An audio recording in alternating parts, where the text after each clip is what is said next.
Hello and welcome to IB Helpline, where this week we are uploading again, and I have forgotten my camera at uni.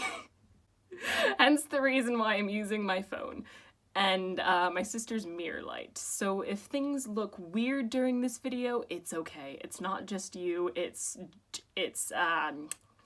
forgot my camera. Yeah. In any case, it is my turn to upload this week, and since Luis and I are trying to be more regular with our updates because we're trying to be productive for some reason, I have a couple of revision pro tips. I'm going to aim to put that on the screen with editing skills, but if I don't, it's gonna be my hands waving around. So that's a thing now. I have here on my computer because I cannot be bothered to remember all these.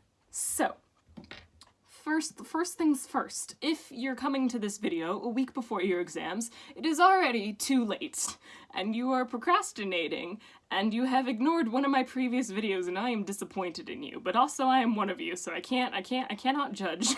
If your exam is tomorrow, this video is not for you. Leave and go panic. This is for people who are beginning to study a couple months before their exam, a couple weeks before their exam, because guess what? You cannot learn everything in a single night. Your brain does not work like that. There's a spider web on my ceiling. So, pro tips for if you are learning to study beforehand. Pro tip number 1, if your class has a syllabus and your teacher should have given you a syllabus, go look through your syllabus. Very briefly though, like this should only take you about an hour. So flip through your syllabus, find your topics that you're really good at, and don't study those. Find your topics that you're really bad at, and bring those up to scrap. Because if you go into the exam with like a couple topics that you're like really good at, great, okay, you have those, but what if they don't appear on the exam? This way, at least if you focus on your worst topics, then what you should be doing is really bringing up all your subjects to a level that's acceptable, that if a question appeared on it in the exam, you should be able to at least answer some of it. And maybe not get full marks, but you should be able to answer and get a couple of marks. Whereas if you just walked in with the knowledge of one question, it'd be like, that's not there, crap, and you get no marks.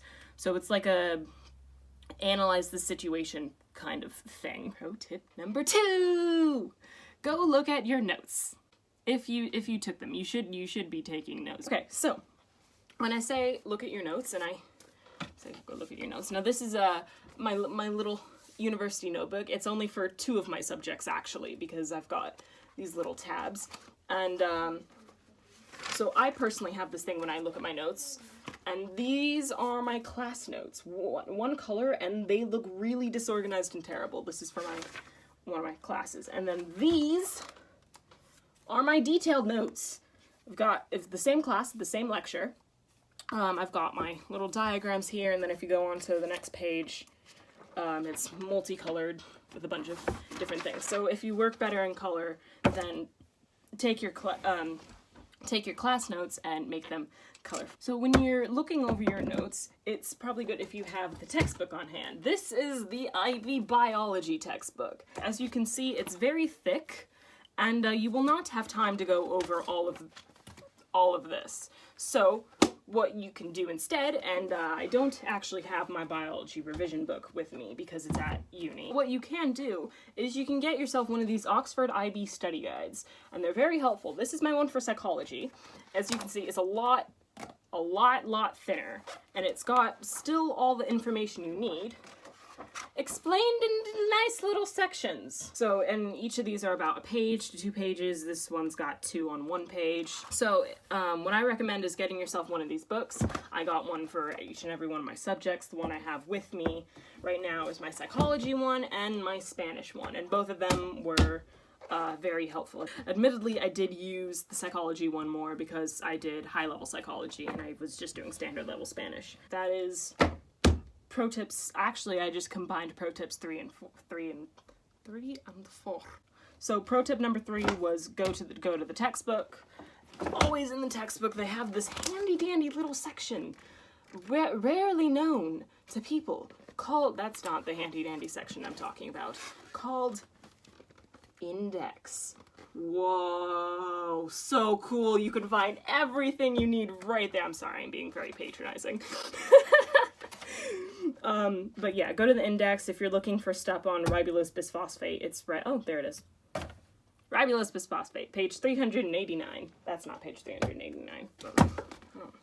Can't be bothered to look through it right now for ribulose bisphosphate. But anyways, yeah, go to the textbook. If the textbook is slightly too complicated, go to one of these little revision books, and they simplify everything down to a T. Very helpful. I actually used these to make some of my psychology notes, and then I organized it into little sections of all the topics I did, basically, and then you can make them nice and color-coded, all little sections again.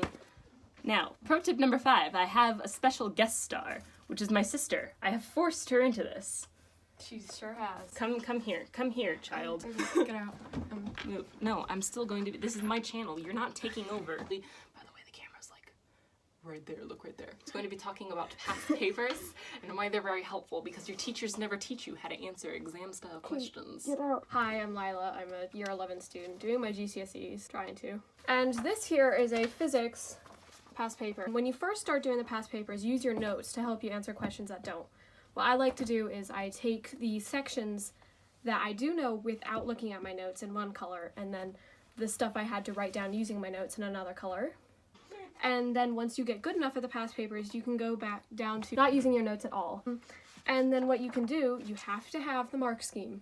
You have to have a mark scheme. And what you can do is you can use the mark scheme after you complete a past paper to figure out what sections you did terribly on, what sections you did good on, compare them, and then go back to your flashcards or your notes and revise the sections you didn't do so good on.